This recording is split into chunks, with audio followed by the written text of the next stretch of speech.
Hello everyone. आज की इस वीडियो में हम पढ़ेंगे रिचर्ड ब्रिसले शेरियन की कंप्लीट समरी, उनके life, important works, characters, themes और एग्जाम पॉइंट्स के साथ।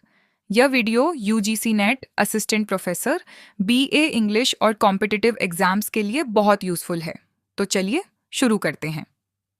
रिचर्ड ब्रिसले शेरियन का जन्म 30 अक्टूबर 1751 को डबलिन, आयरलैंड में हुआ था।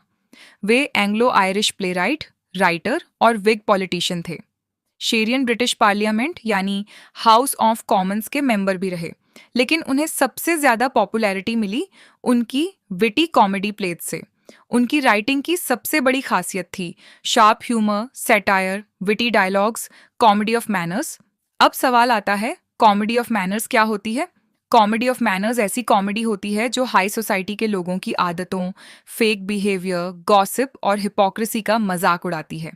शेरिडन इस जॉनर के सबसे इम्पॉर्टेंट ड्रामेटिस्ट्स माने जाते हैं। आई होप आपको बहुत ही मज़ा आ रहा होगा, साथ साथ में समझ में आ रहा होगा, तो चैनल को सब्सक्राइब कर देना, लाइक शेयर ज़रूर कर देना। चलो अब उनके फर्स्ट वर्क की बात करते हैं। एक, द राइवल्स, यह 1775 में प्रकाशित हुई थी। ये एक 5 एक्ट कॉमेडी ऑफ मैनसर्स है। इसकी सेटिंग बाथ सिटी, इंग्लैंड में है। इंपॉर्टेंट पॉइंट की बात कर तो इस प्ले से एक बहुत फेमस लिटरेरी टर्म आया, मैलाप्रॉपिज्म।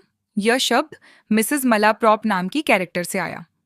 मैलाप्रॉपिज्म मीनिंग जब कोई व्यक्ति गलत शब्द का प्रयोग करके फनी मिस्टेक करता है, उसे मैलाप्रॉपिज्म कहते हैं।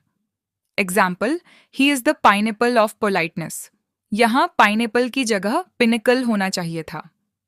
Main characters, Lydia Languish captain, Jack Absolute Mrs Malaprop, sir Lucius O'Trigger, Bob Acres, Julia Faulkland. Story summary. Play की स्टोरी लिडिया और जैक की लव स्टोरी पर आधारित है। लिडिया रोमांटिक नॉवेल्स पढ़कर इंस्पायर्ड होती है और चाहती है कि वह किसी गरीब व्यक्ति से शादी करे। जैक खुद को गरीब एनसाइन बेवर्ली बताकर लिडिया से प्यार करता है। मिसेस मैलाप्रॉप लिडिया की गार्डियन है और वह लिडिया की शादी रिच फैमिली में करवाना चाहती है। सर लूसियस लेटर्स के जरिए लिडिया से बात करता है, लेकिन मिसअंडरस्टैंडिंग क्रिएट हो जाती है। दूसरी तरफ जूलिया और फॉल्कलैंड की लव स्टोरी भी दिखाई गई है। अंत में सभी मिसअंडरस्टैंडिंग्स दूर हो जाती हैं और हैप्पी एंडिंग होती है। चलो अब बात करते हैं एग्जाम फैक्ट्स की, जिनके बिना वीडियो का कोई अस्तित्व नहीं है। Malapropism, Mrs Malaprop setting, Bath genre, comedy of manners. अब बात करते हैं शेरिडन की दूसरी फेमस वर्क द डुएना। यह 1777 में प्रकाशित हुई थी। यह एक 3 एक्ट कॉमिक ऑपरा है। इसमें म्यूजिक, रोमांस और कॉमेडी का मिक्सचर देखने को मिलता है। उस समय यह शेरिडन की सबसे सक्सेसफुल स्टेज वर्क्स में से एक थी। इम्पॉर्टेंट पॉइंट, यह प्ले ऑडियंस को एंटरटेनमेंट देने के लिए लिखी गई थी और इसमें कॉमिक कन्फ्यूजन बहुत ज़्यादा है। अब बात करते हैं अ ट्रिप टू स्कारब्रो। यह भी 1777 में प्रकाशित हुई थी। यह ओरिजिनल प्ले नहीं थी बल्कि अडेप्टेशन थी। यह जॉन वैन ब्रोक की प्ले द रिलैप्स पर बेस्ड थी। इम्पॉर्टेंट पॉइंट, इस प्ले में विटी ह्यूमर, लाइवली सिचुएशंस और फैशनेबल सोसाइटी का चित्रण मिलता है। शेरिडन ने इसे अपनी कॉमिक स्टाइल में प्रस्तुत किया। अब आते हैं शेरिडन की मास्टरपीस पर, द स्कूल फॉर स्कैंडल। यह 1777 में प्रकाशित हुई और शेरिडन की सबसे फेमस प्ले मानी जाती है। यह भी कॉमेडी ऑफ मैनर्स है। इसकी सेटिंग लंदन सोसाइटी में है। Main theme gossip, scandal, fake morality, hypocrisy. यह प्ले दिखाती है कि सोसाइटी में लोग दूसरों की बुराई और गॉसिप करके कैसे अपना समय बिताते हैं। Main characters, sir Peter Teazle, lady Teazle, Joseph Surface, Charles Surface, sir Oliver Surface, lady Sneerwell, Snake, Maria, sir Benjamin Backbite, Crabtree, Mrs Candour. Summary की बात करें तो इसमें जोसेफ सर्फिस सोसाइटी में खुद को वर्चुअस और ऑनेस्ट दिखाता है, लेकिन वास्तव में वह हिपोक्रेट है।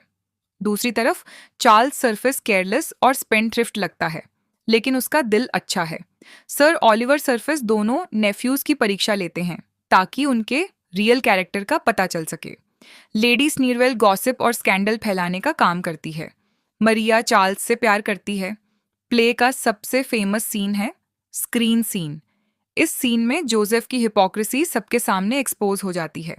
अंत में ट्रूथ की जीत होती है और गॉसिप करने वाले लोगों की सच्चाई सामने आ जाती है। Important exam points: screen scene, famous scene, Joseph Surface, hypocrite character, Charles Surface, good-hearted character theme, gossip and hypocrisy. अब बात करते हैं सेंट पैट्रिक्स डे। यह एक शॉर्ट कॉमिक आयरिश प्ले है। इसमें आयरिश ह्यूमर और कॉमिक सिचुएशंस दिखाई गई हैं। ये प्ले शेरिडन की कॉमिक टैलेंट को दर्शाती है। Sheridan's writing style. अब जानते हैं शेरिडन की राइटिंग की कुछ important features: witty dialogue, humour, satire, social criticism, realistic characters, comedy of manners. उनकी प्लेस सोसाइटी के फेक बिहेवियर और अपर क्लास हाइपोक्रेसी का मजाक उड़ाती हैं। इसी वजह से शेरिडन को इंग्लिश कॉमेडी का मास्टर माना जाता है। Important literary term malapropism. इसका मीनिंग है गलत शब्द का प्रयोग करके फनी इफेक्ट पैदा करना।